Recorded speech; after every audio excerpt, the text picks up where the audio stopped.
The Trump administration backing off of a chip crackdown on NVIDIA. This is coming after CEO Jensen Huang attended a $1 million per person dinner at Mar-a-Lago last week. For more, we're bringing in Yahoo Finance tech editor Dan Howey. That's a big dinner, Dan. Yeah, I don't think they're serving Kraft macaroni and cheese there, although I pay $1 million for that. Yeah, this is a big deal. The H20 is a chip that NVIDIA is able to export to China right now.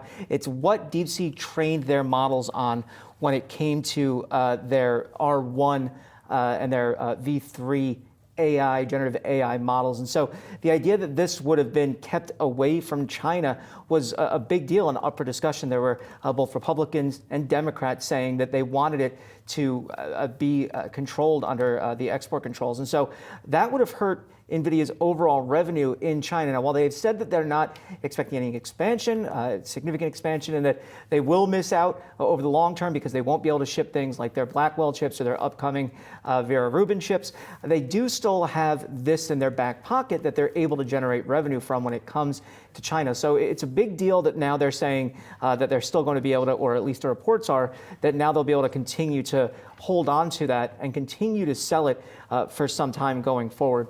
We don't know how long that's going to be or what exactly that means for NVIDIA's future chips. Don't expect Vera Rubin to go there. Don't expect Blackwell Ultra to go there.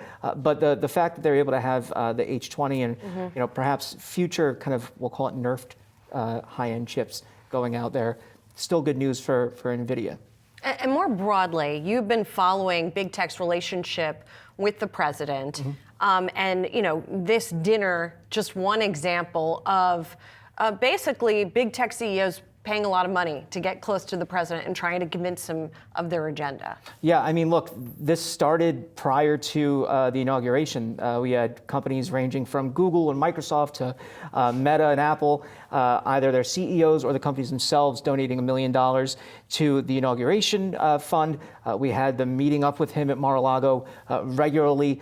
Mark Zuckerberg famously appointed Dana White, one of Trump's friends, and now reportedly purchased a mansion in D.C. close enough to talk, walking distance to J.D. Vance or the White House. But it didn't save them from the tariffs until about an hour ago, maybe, right? I think the big thing to keep in mind here is, we had Apple talk about $500 billion of investments over the next 4 years, Microsoft $80 billion over the next 4 years. It's funny that it's always over the next 4 years. Well, I wonder why. But the thing about Apple is the majority of their iPhone manufacturing is still in China. And now, so still subject to tariffs. So that's the thing, right? We talk about how Vietnam has a lot of manufacturing capabilities. There are other Southeast Asian countries that have manufacturing. Mexico manufactures NVIDIA servers, so the ones coming through there aren't subject to the new tariffs. But the clarity isn't there yet on which companies might get some exceptions. Trump obviously just talking about that during the press conference. And then what that means going forward and for how long, this 90-day extension. Does that mean that, okay, well, the companies are exempt, they'll be exempt past that 90 days? I do think that, when it comes to Apple, it's still kind of, everybody is tense. One of the analysts I was just speaking to was saying that, look, no company knows what to do at this point whatsoever, either through the supply chain on up, because there's just no real rhyme or reason to what's going on at this point. Yeah, Jose Torres of Interactive Brokers is still on set with us, economist.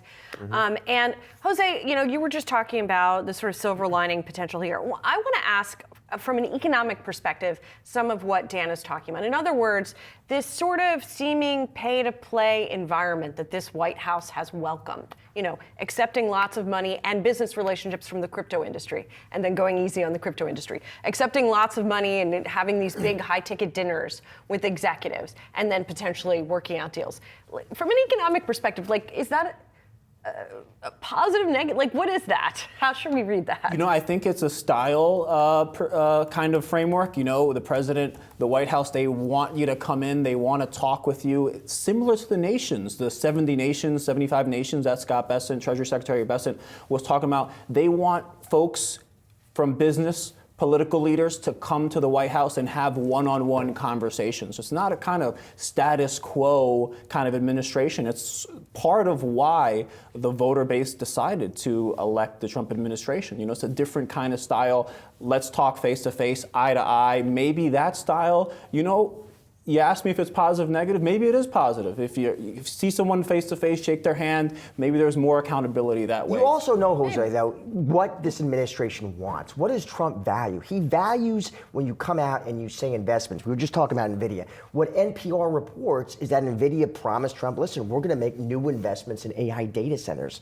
That is part of the conversation. I mean, often you make that, if you can promise Trump there's going to be more direct investment, you get headlines. Absolutely, and you know he loves to be around the CEOs. He loves to, you know, he loves screen time. You know, and it's part of his flavor. It's part of his deal. Yeah, it's just interesting that it's $1 million dinner in order to get there.